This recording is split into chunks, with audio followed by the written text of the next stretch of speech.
there, folks. Today we're looking at compound inequalities in graphs. And a compound inequality is just really more than one inequality happening at the same time. For our purposes, it'll be two inequalities happening at the same time. And we have two different versions of these compound inequalities. The first is an and inequality. And the and inequality is just graphing the overlap of the two. It's essentially what the two inequalities have in common. What values do they share? All right. And so when I graph and inequalities, I only want the stuff that the two inequalities have in common. I only want to shade or graph the overlap, okay? An or inequality is basically the combination of the two. And when you think about the word or, it's like one or the other. Basically, it's a graph that has two pieces, all right? Because I basically graph one of these and shade all the values for one inequality, and then I graph the other one and shade all the values for the other inequality, because it could be the first one or it could be the second. It could be all of this thing or all of this other thing. Okay, and so that's the idea behind or. And so when you see these things on a graph, the and typically looks like one piece, all right, that's graphed, and the or looks like two pieces that are graphed, because and is one thing together. It's the overlap of the two. But or is the combination of the two. It's both things completely, okay? And so we get these two pieces.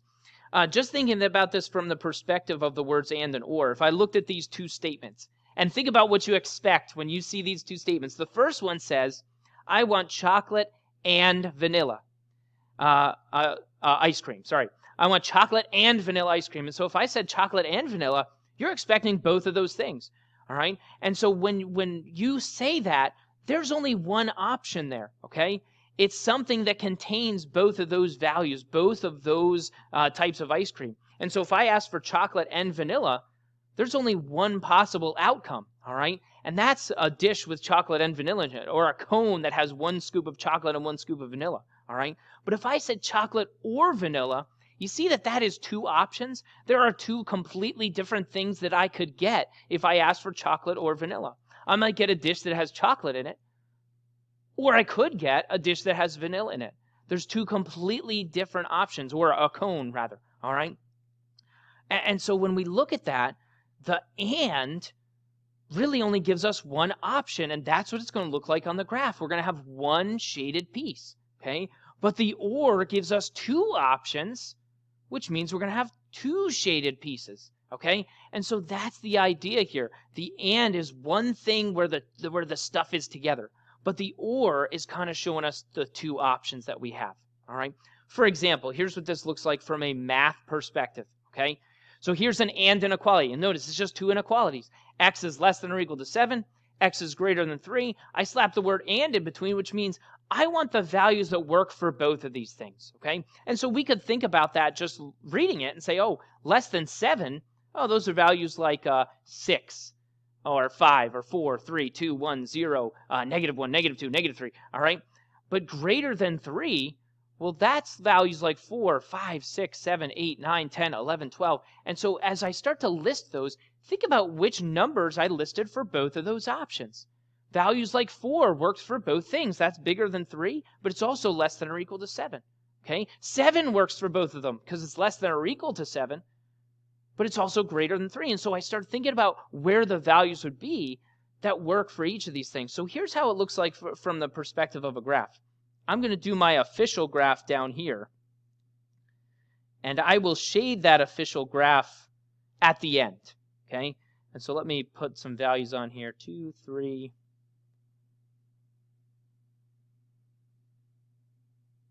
I'm going to graph each of these inequalities individually, but I'm going to do it kind of hovering above the graph. I'm not going to do it on my actual graph yet. If I had something like this guy, if I had x is less than or equal to 7, you see that would be a closed dot above the 7. Notice I didn't draw it on the 7. I'm just saying, hey, this would be right here. All right, I just want to float it out in space for a second. And then less than, I would end up shading. Oh, sorry, I erased it. So closed out here, and I would end up shading in this direction, right? That's what that inequality would look like, okay? Separately, if I did the x is greater than 3, that would be like an open dot back here at 3, and then I would shade everything that's going in this direction, okay? And so now I want to think about this. If I took these two shaded things that I just kind of created floating above the graph, if I put those on top of each other, where would the two pieces touch? Okay, like over here at like this value of 8, would both graphs exist there? Do they have that value in common? And the answer is no, because look, there's no graph for this first one at that value.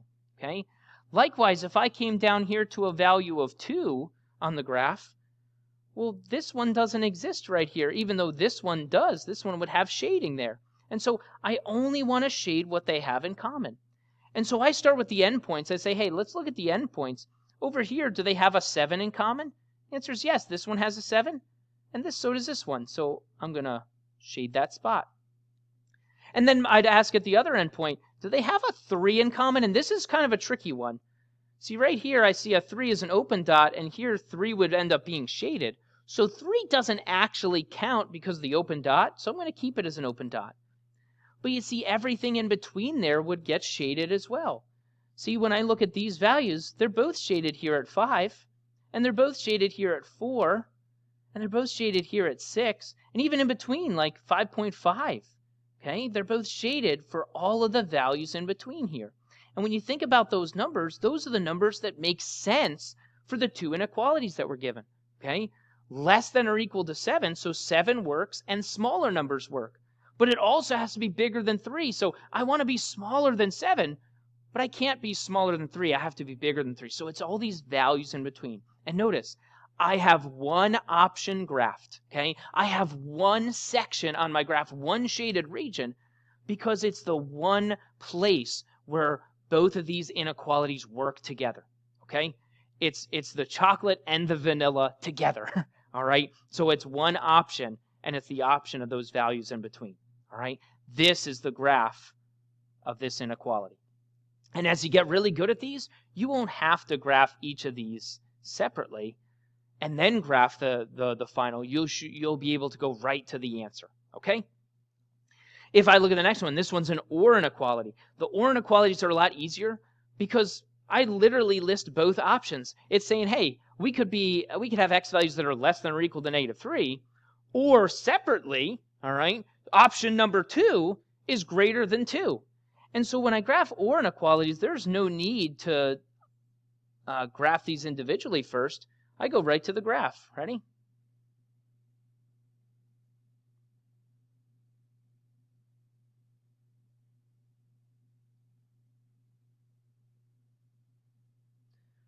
I'm going to extend this a little bit.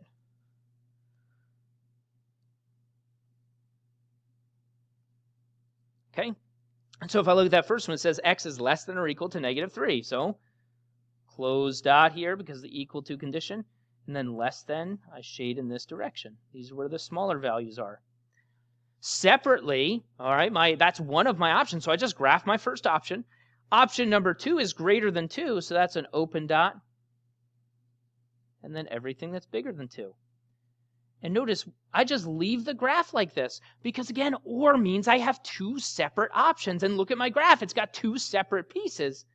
That's it. Okay, so and I want the one piece that they share, but OR, I want both pieces separately, okay? Because, again, OR is displaying an option, this thing or this thing, one of these or the other, all right? But and is both of them together. It's one thing. Okay? If I look at something like this guy, this is a fancy way of writing an and inequality. See, if I were to kind of scribble out half of this, if I were to kind of do this, ready?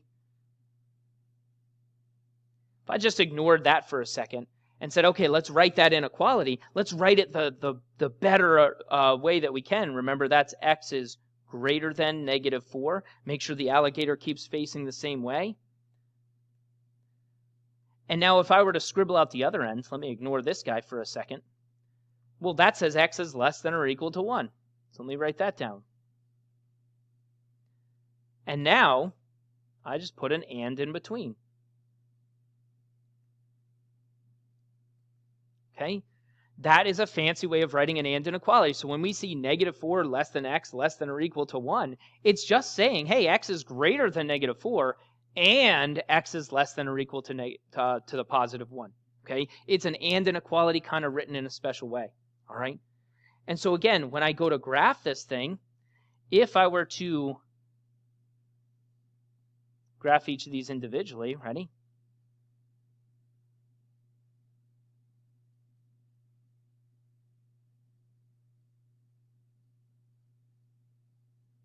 I'm going to graph them kind of hovering out in space, all right? And then I'll graph my final answer on the line. So this one, if I were to graph this first guy, the x is greater than -4, that would be an open dot at -4, and then greater than I would shade in this direction, okay? X is less than or equal to the 1, that would be like a closed dot here, and then shaded in this direction. And so once again, if I were to put those graphs on top of each other, where would the shaded regions from the first graph touch the shaded regions from the second graph? Which values do they have in common? Okay, where are both of them graphed? And the answer is, well, in between there, right? So all the values in here is what they have in common. See, out here, I only have one of the graphs, and out here, I only have one of the graphs. I want the space where both graphs exist, okay? And so if I kind of translate that onto the graph, I would get a closed dot here at the 1, just like I had a closed dot before. I would get an open dot here, and it looks like I shade everything in between. And hopefully that makes you go back and look at the original problem. When it's written in this format, where is x written in this format? Well, x is literally written in between a -4 and a +1. And so if that format is written correctly, it's already telling you where to shade. It's telling you, hey, the x is literally sitting in between a -4 and a +1. I'm going to shade in between a -4 and a +1. All right? And that's what my graph looks like. Okay? Notice I have an open dot at -4 because there was no equal to condition on that side. Look at this. No equal to condition. So open dot. Here's an equal to condition, so that's a closed dot. And x is in between those two values. That's where I shade on the graph, is in between those two values. Okay? And it's great to split those up and put the word and in between. But if we can do it without doing that, it might make our lives a little bit easier. Okay? So here's my graph. Think about how all those things kind of connect. Think about how they relate. All right? Next one's an OR inequality. Everybody loves OR inequalities. I certainly love OR inequalities. Far less thinking, because thinking is hard sometimes. Let's see, -7, -6.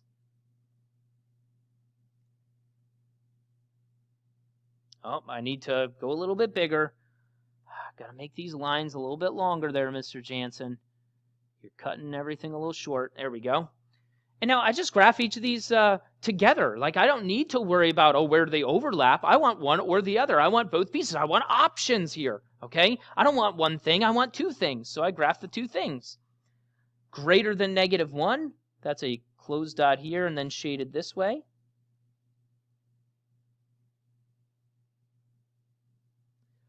Less than -6, that's an open dot and shaded this way. And that's it, I'm done. Or means two options. See, and is one thing together, but or is two separate things, one or the other, my two options. That's it, there's the graph. Okay, if I look at the next one, let's see if we can do this without splitting it up. Okay, if you need to split it up, that's fine. Okay, the two inequalities between x is greater than or equal to -2. Again, just cover up that 5. Just look at the first two values and then rewrite it the way it's supposed to be rewritten. And then cover up the first value and say, oh, x is less than or equal to 5. But again, look at the way it's displayed. I see x in between two values. And so when I graph it,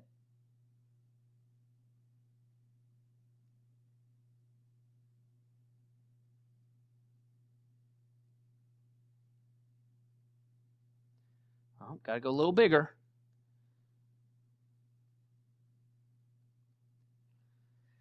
When I look over on this side, I see an equal to condition between the x and the -2. So I'm going to put a closed dot here. And then when I look on the other side of this thing, right here, I see an equal to condition, all right, with that +5. So I put a closed dot here. And now when I look at this thing, I literally see x in between the -2 and the +5, so I shade in between the -2 and the +5. Okay? It's the same thing as having the and inequalities and graphing them separately and saying, okay, what do they have in common? This format is meant to display what the graph actually looks like. And the graph actually looks like shading in between two values. The x is in between those two values. Okay? And now this one, again, it's an OR inequality this time. Everybody loves OR inequalities, Mr. Jansen. They're the best.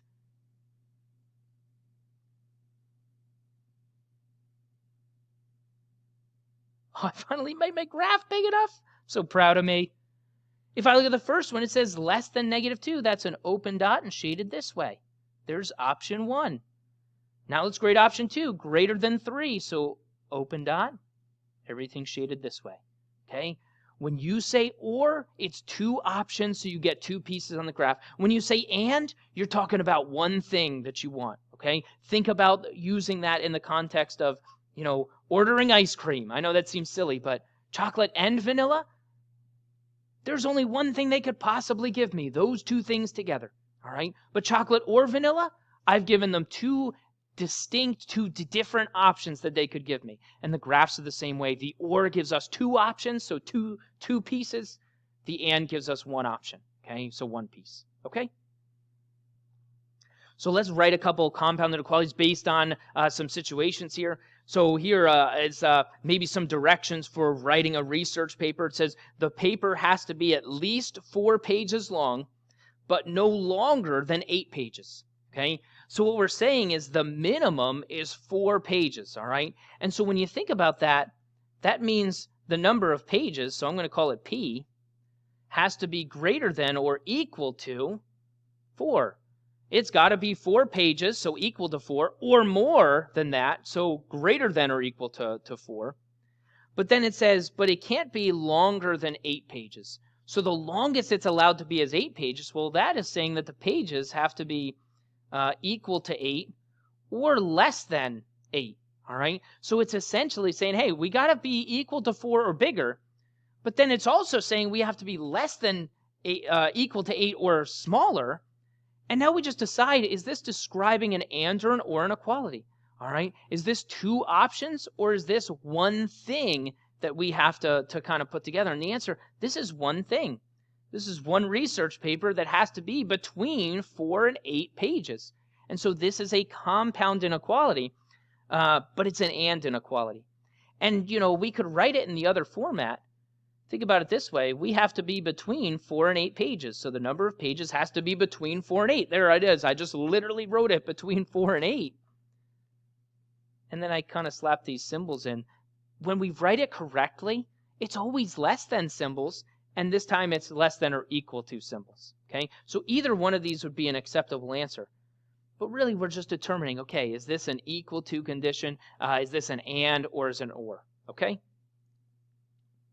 If we look at something like this guy, it says water is not a liquid when it's colder than 0 degrees Celsius or when it's hotter than 100 degrees Celsius, okay?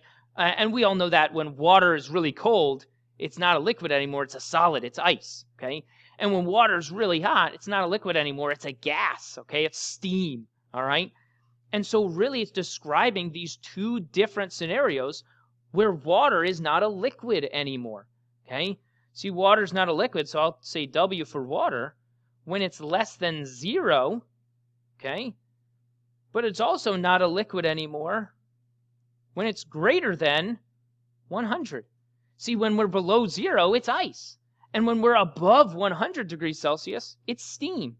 And so the idea here is these are 2 completely different things. One is talking about ice and one's talking about steam. This is an OR inequality. Okay? It's not talking about one thing, it's talking about 2 separate things. So that's an OR inequality.